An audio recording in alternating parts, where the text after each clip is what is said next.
Two sanctioned Russian tankers erupted in blasts near Turkey, triggering global suspicion and raising urgent questions about who struck them and why at this critical maritime choke point.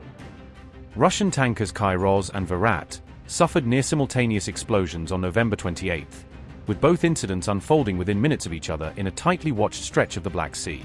The incident occurred in the Black Sea, near Turkey's vital Bosphorus trade artery, according to Reuters, putting one of the world's busiest energy and grain routes directly in the spotlight.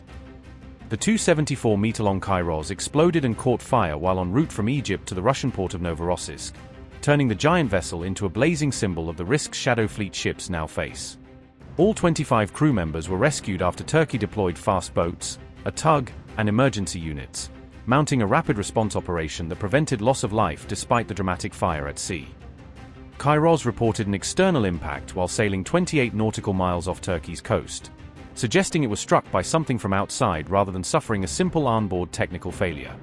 Another tanker, Virat, was also struck about 35 nautical miles to the east, raising fresh alarms as authorities realized two separate ships had been hit in quick succession in roughly the same area.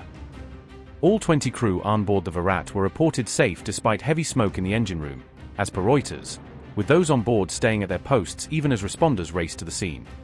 Both vessels were initially reported as being in or near Turkish territorial waters when the blasts occurred, underscoring the proximity of the danger to Turkey's coastline, according to Turkish media CNN Turk.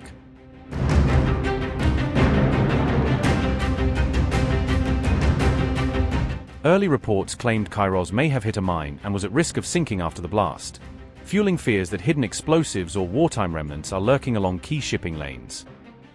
However, Turkey said on November 29 that Virat was reportedly attacked by unmanned surface vessels, pointing to a new kind of remote, sea-skimming weapon entering the already complex Black Sea battle space. The Turkish ministry confirmed that Virat suffered only minor damage and is now in stable condition, making clear the tanker stayed afloat and its structure remained largely intact.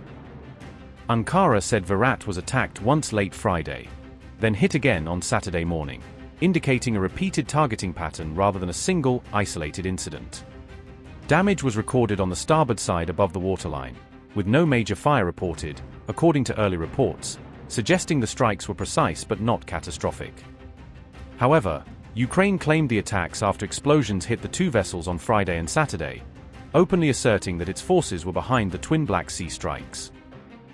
The joint operation to hit the so-called Shadow Fleet vessels was run by the SBU and Ukraine's Navy, according to Ukrainian sources, framing the action as a coordinated security mission.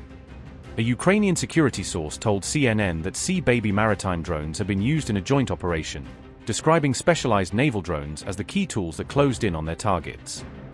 The SBU official said both tankers were empty and on their way to the port of Novorossiysk, emphasizing that the strikes aimed at logistics and assets rather than cargo-laden ships.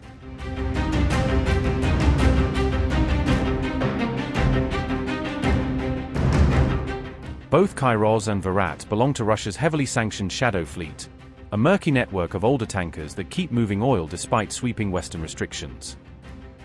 These older ships help Moscow move oil despite Western price caps and embargoes, allowing Russian crude to reach buyers even as formal channels come under pressure.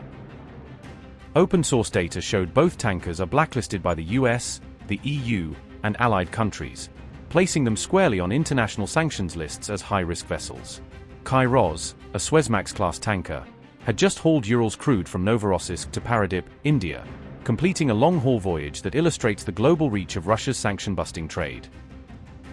Kairos was returning empty to load another Russian cargo when the explosion occurred. The ship sails under Gambia's flag, adding to concerns over flags of convenience and the opaque registries often used by Shadow Fleet operators to avoid scrutiny. Virat appeared idle for months in the western Black Sea after US sanctions in January, with tracking data showing long periods of inactivity before the sudden, violent incidents. Maritime agencies are now reviewing safety around sanctioned ships and war zones, warning that aging vessels, hidden mines, and drone warfare are turning crucial trade routes into high-risk corridors.